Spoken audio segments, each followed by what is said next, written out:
Muy amados hermanos y amigos, les saludamos en el nombre del Señor Jesucristo y deseamos para ustedes toda suerte de bendiciones en Cristo el Señor. Quiero invitarle a que comparta conmigo la lectura de la palabra del Señor, Evangelio de Juan, capítulo 12, hermanos. En el Nuevo Testamento, entonces, Evangelio de Juan, capítulo 12. Vamos a leer desde el versículo 12 al versículo 19. Vamos a leer en el nombre del Señor Jesucristo. El siguiente día, grandes multitudes que habían venido a la fiesta, al oír que Jesús venía a Jerusalén, tomaron ramas de palmera y salieron a recibirle. Y clamaban: ¡Hosana! Bendito el que viene en el nombre del Señor, el Rey de Israel.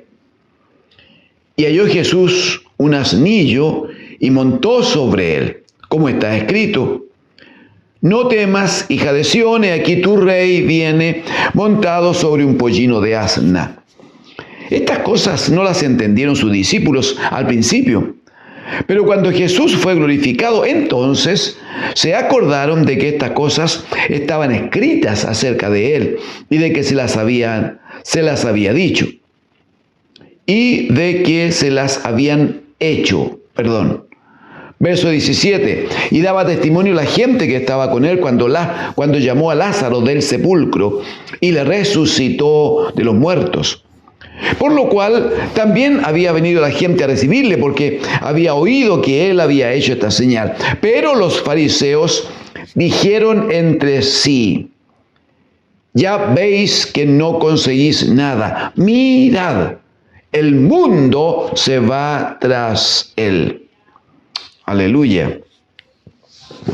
Ese último versículo, amigos y hermanos, quiero invitarle a que lo relea, por favor. Lo hacemos juntos, si le parece, porque es el comentario de un grupo religioso de la época muy influyente, muy importante, que buscaba la manera de encontrar en Jesús algún error, alguna posibilidad de que se equivocara en algo. Para gloria de Dios el Padre, nunca, ¿cómo podía equivocarse el bendito Hijo de Dios? Y luego de algunos intentos de desestabilizar la predicación del Señor, entonces ellos concluyen a partir de este día con esta frase del versículo 19. Dice: pero los fariseos dijeron entre sí: Ya veis que no conseguís nada. O sea, todo lo que hemos intentado no da resultados contra él. Y la frase final dice: mirad, el mundo se va tras él. Aleluya. Ellos no sabían, pero estaban profetizando que Jesucristo, que había venido a ser la luz del mundo, el mismo Señor había dicho: el que me sigue no andará en tinieblas. Eso provocaba entonces un llamado para seguir al Señor, para ir tras el Señor, ¿no? Bueno, estos fariseos lo anunciaron. Fue de los primeros que anunciaron que Jesucristo el Señor sería ese pastor que va delante de las ovejas, y las ovejas no estaban circunscritas a un lugar determinado ni a una nacionalidad, sino, como dicen ellos, el mundo se va tras él. Gloria a Dios, porque dentro de ese mundo el Señor nos ha considerado a nosotros. Damos gloria al Señor entonces. Damos alabanzas a nuestro bendito Señor. Muy bien.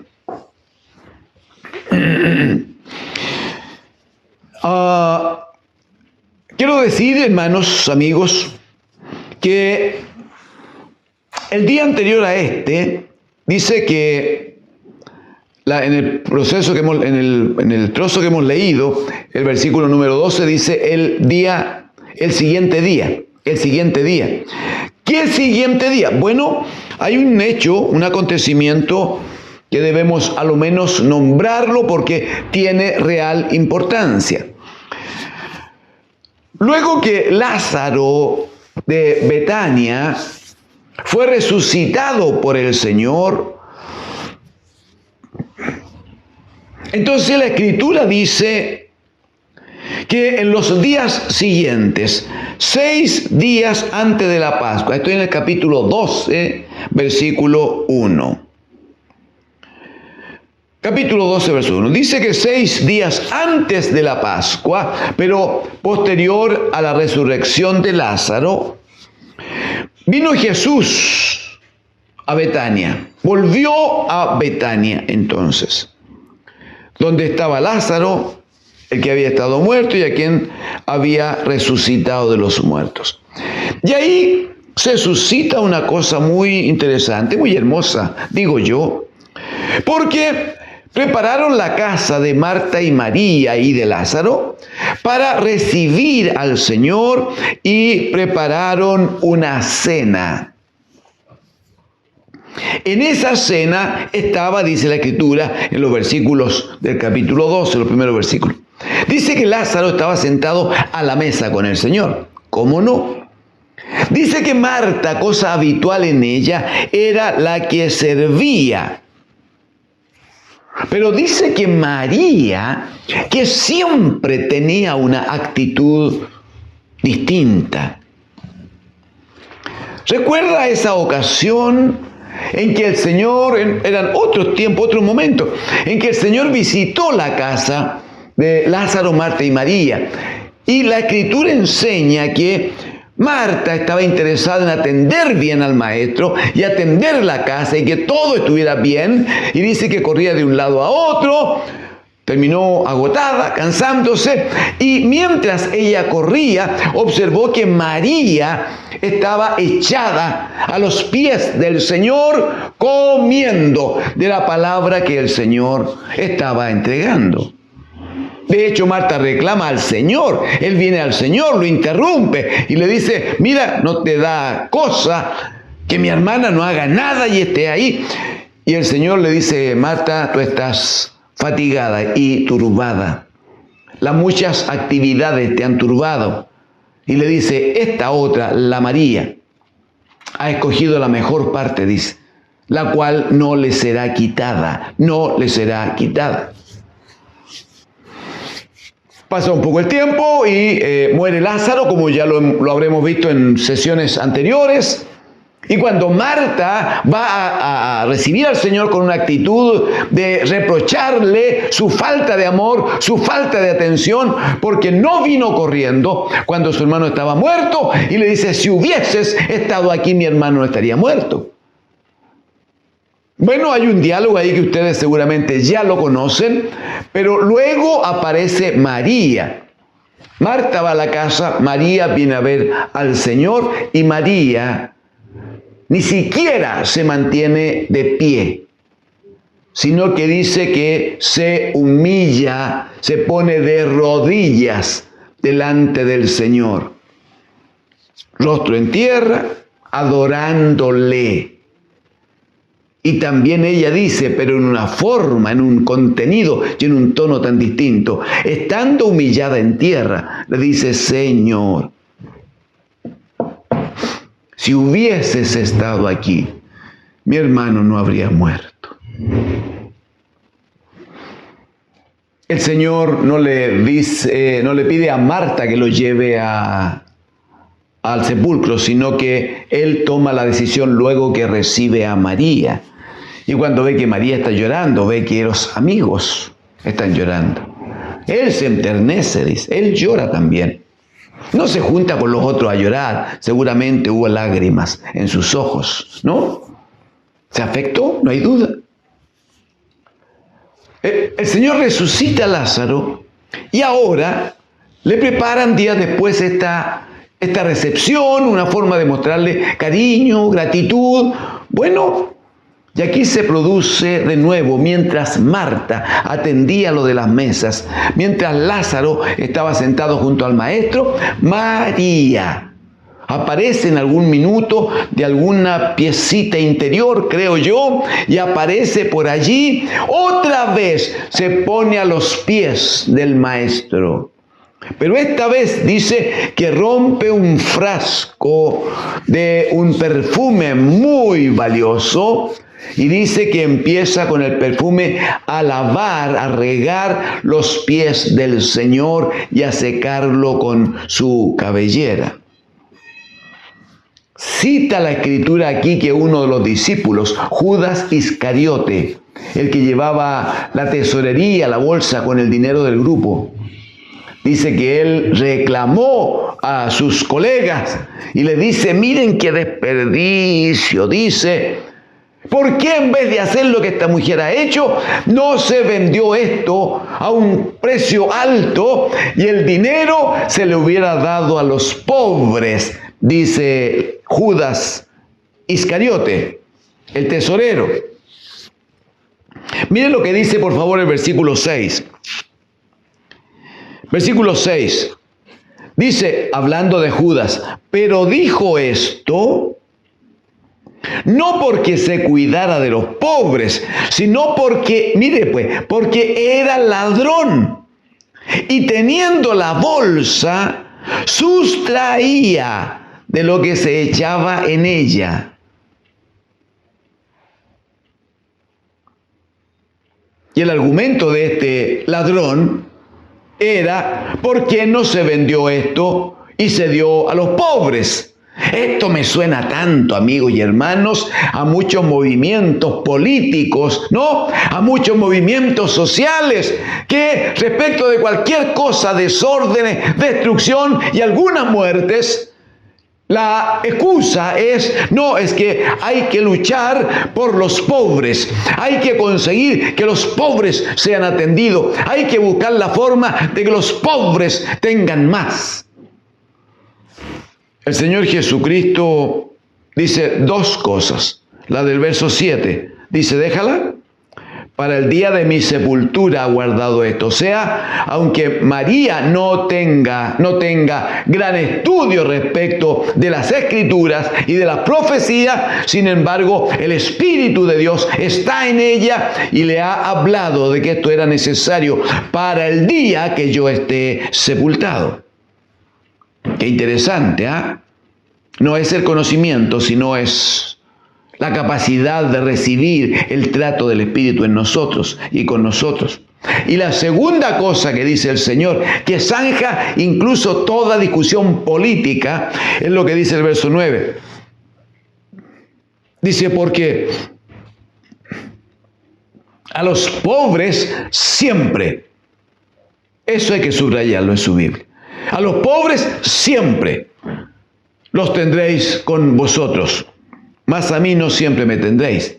Pero aquello de a los pobres siempre los tendréis, está diciendo que hay necesidad de que en la estructura, en el trabajo, en la forma de desarrollo humano, haya algunos que se dediquen a una actividad y otros a otra. Habrá algunos más intelectuales, otros operarán con sus manos, habrá algunos que dirigen y otros que son dirigidos.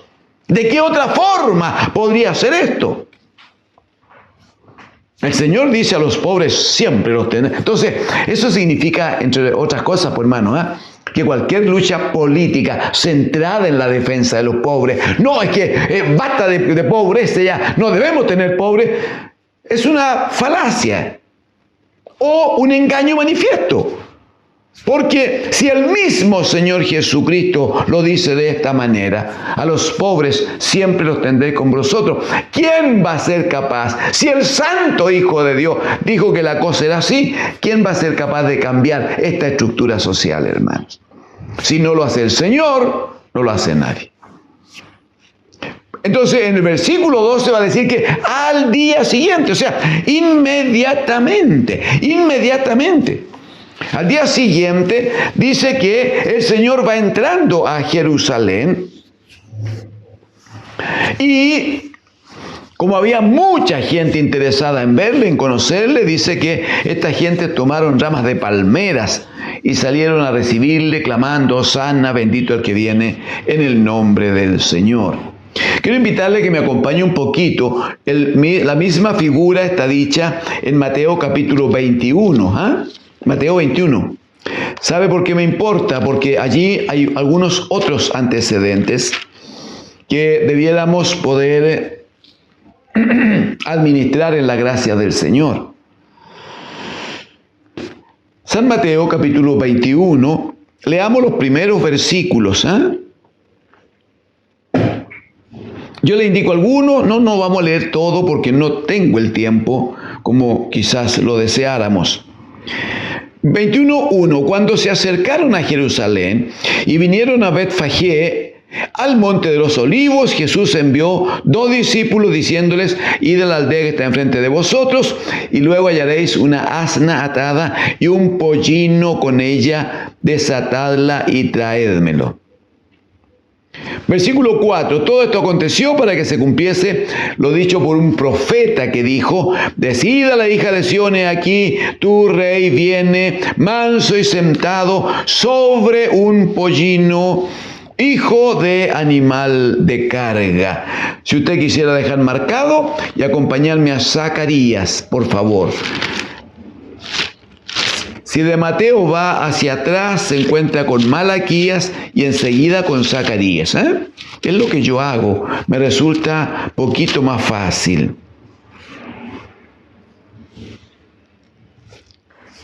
Mire por favor Zacarías capítulo 9, versículo 9. Zacarías capítulo 9, versículo 9.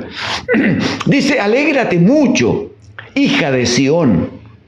Da voces de júbilo, hija de Jerusalén. He aquí tu rey vendrá a ti, justo y salvador, humilde y cabalgando sobre un asno, un pollino, hijo de asna. Mire que interesante la figura, a lo menos interesante, digo yo. Porque a través de Zacarías el Señor está anunciando la llegada del rey prometido. Es el Mesías, pero lo anuncia de esta manera: alégrate mucho, hija de Sión, da voces de júbilo, hija de Jerusalén. He aquí, mire, he aquí tu rey vendrá. Pero ¿cómo dice tu rey vendrá a ti, justo y salvador, humilde y cabalgando sobre un asno, sobre un pollino, hijo de asna? Pero ¿cómo va a venir el rey sobre un burro, hermanos, hermanas? Esa era la promesa. Contradictoria quizás, ¿por qué no? Pero así estaba dicho. El Señor Jesucristo, según Mateo 21, mandó a los discípulos a que fueran a la ciudad, se encontraron allí con que había una asna, con un animal, un hijito nuevo todavía, que nadie había montado nunca, nadie lo había domado. Y le dice: bueno, vayan ustedes y me traen el animal, y si alguien les pregunta por qué lo hacen, digan que el Señor lo necesita. Y lo hicieron de esa manera, y dice que esto es para también cumplir en Cristo esta profecía, así como cumplió todas las otras, algunas de las cuales ya hemos conversado, ¿no? Por favor, versículo número 9, aquí en Mateo 21. Y la gente que iba delante y la que iba detrás aclamaba diciendo: Hosana al Hijo de David, bendito el que viene en el nombre del Señor, Hosana en las alturas, Hosana. Tampoco esto es una casualidad, amados hermanos. Este grito de Hosana, Hosana, bendito el que viene en el nombre del Señor, no es una idea que surgió allí en el medio como un corridillo y se le dio forma. No. Si puede, deja marcado y me acompaña al Salmo 118. Por favor. Salmo 118.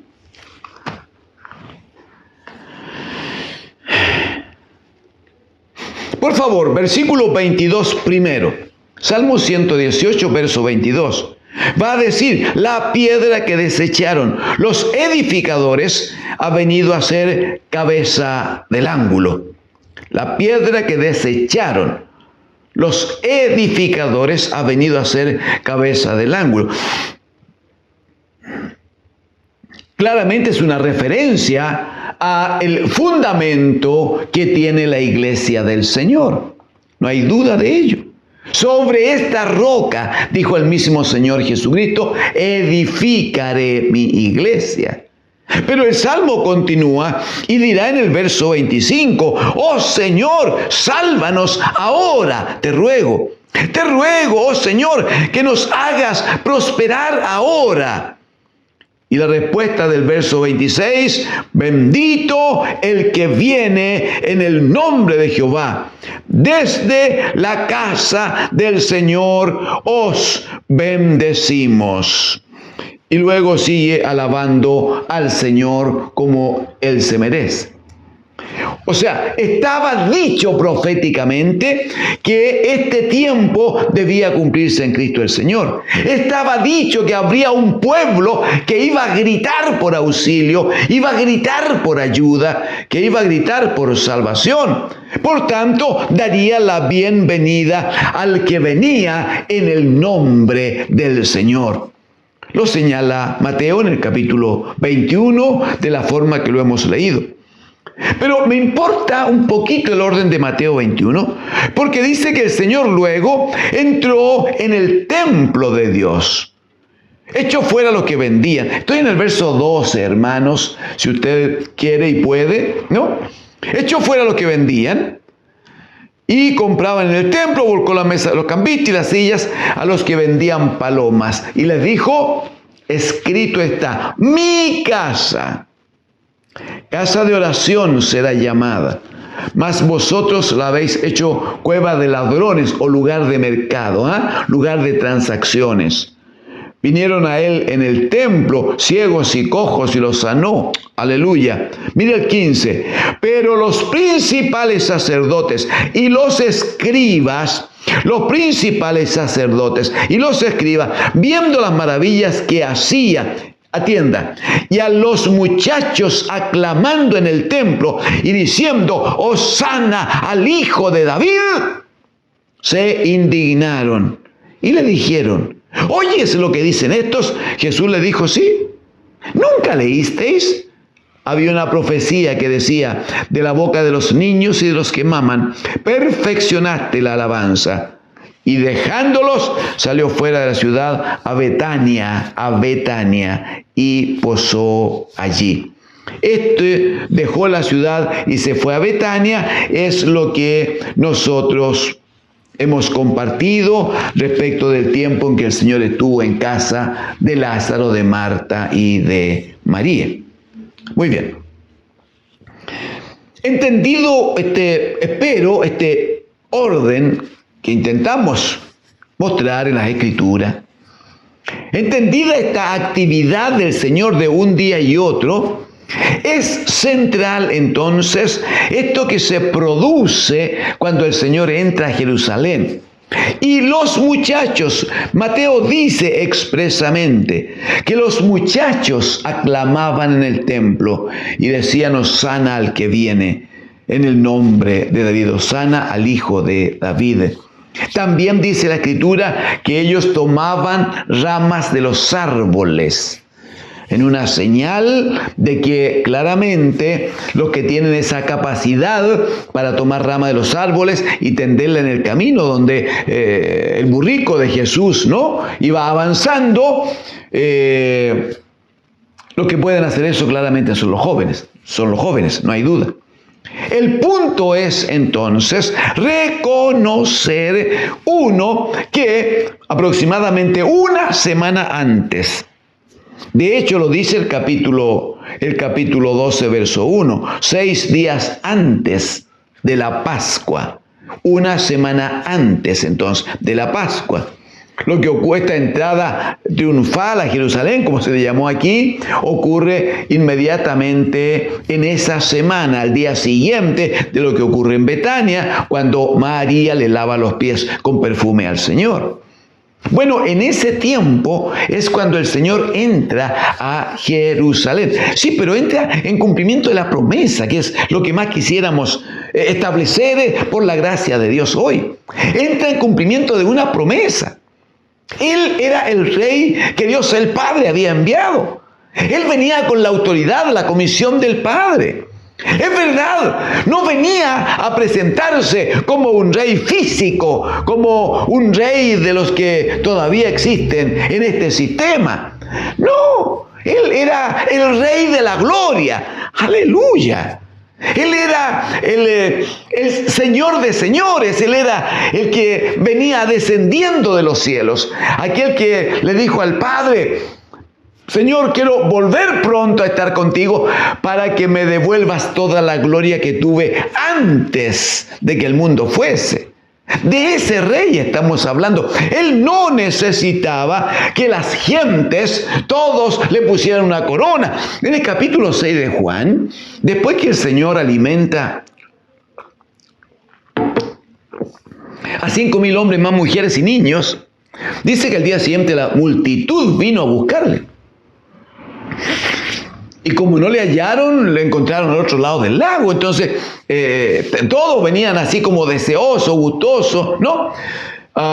De tratar con él, de escucharle, pero sobre todo de recibir los beneficios que implicaba estar cerca de él, ¿eh? Imagínense, él era un hombre que podía alimentar a 5,000 y más personas con una canastita de 5 panes y 2 pesos. O sea, si lo tuviéramos a él en una posición política, ¿de cuánta ayuda nos serviría en el país?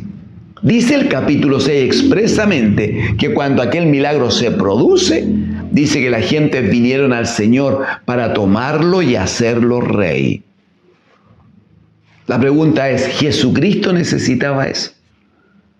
¿Para qué va a ser rey de un grupo de personas, sean miles o millones, da lo mismo, si Él es el Rey de la gloria que gobierna desde los cielos? Le esperaba la casa, le esperaba el trono del Padre. Es como cuando neciamente Satanás le muestra allí, en el capítulo 4 de Mateo, en una de las tentaciones, y dice que le muestra todos los tesoros y las riquezas del mundo, y le dice: todo esto te daré si postrado me adorares. ¡Cuánta necedad había en Satanás!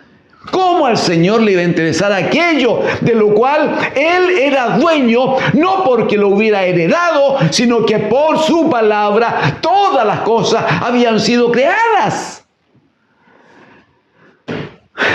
Aleluya. El punto es entonces cómo es que el Señor cumple, ¿no?, toda la profecía. Pero también se cumple esta profecía que los fariseos sin saberlo declaran en Juan capítulo 12, versículo 19. Dice: pero los fariseos dijeron entre sí: ya veis que no conseguís nada. Mirad, el mundo se va tras él. Amigos y hermanos, el mundo puede estar haciendo muchas cosas ahora para ir en contra de Dios. Observamos constantemente, los hombres hacen leyes. Los grupos modifican las constituciones de los países para adecuarlas a sus propios intereses y a sus puntos de vista y a sus criterios humanos terrenales. Los hombres buscan la forma de establecer sus propios órdenes. Ellos quieren a través de las leyes definir que el sexo no es lo que el Señor dispuso, sino lo que ellos quieren tener. Los hombres quieren que la familia no sea lo que Dios en su santidad y eternidad ha establecido, sino como a ellos les gustaría que fuera la cosa. Los hombres tratan a través de ciertas leyes de conseguir que el matrimonio, la crianza de los hijos, la educación, ellos buscan la manera de que se haga como ellos neciamente les parece que debiera hacerse. No importa en el nombre del Señor, no importa las cosas que los hombres hagan. No importa las cosas que los hombres digan y no importa las cosas que los hombres escriban en leyes, en nuevas constituciones o cosas como esa. Hay una sola verdad que aquí habrá de cumplirse. Ya veis que no conseguís nada. Mirad, el mundo se va tras él. ¿Por qué? Porque él dijo, vengan a mí, los cargados y trabajados, y yo les haré descansar.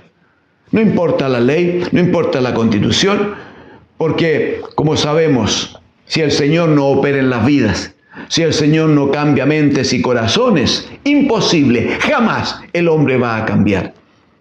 Por tanto, el llamado es, si podemos estar del lado del vencedor, si podemos estar del lado de aquel que finalmente en los próximos tiempos ya va a venir para cambiar todo al nivel de que la Escritura dice que habrá cielo nuevo y tierra nueva. Si todo lo que está contaminado con pecado, hermanos y amigos, va a ser destruido por la poderosa palabra del Señor, entonces no nos conviene asirnos, tomarnos bien de aquel que es el vencedor, de aquel que es el Rey, de aquel que es el Señor, de aquel que tiene dominio sobre todas las cosas. Le invito. Si no lo conoce, venga a Cristo, entregue su vida a Cristo. Él sí cambiará su vida.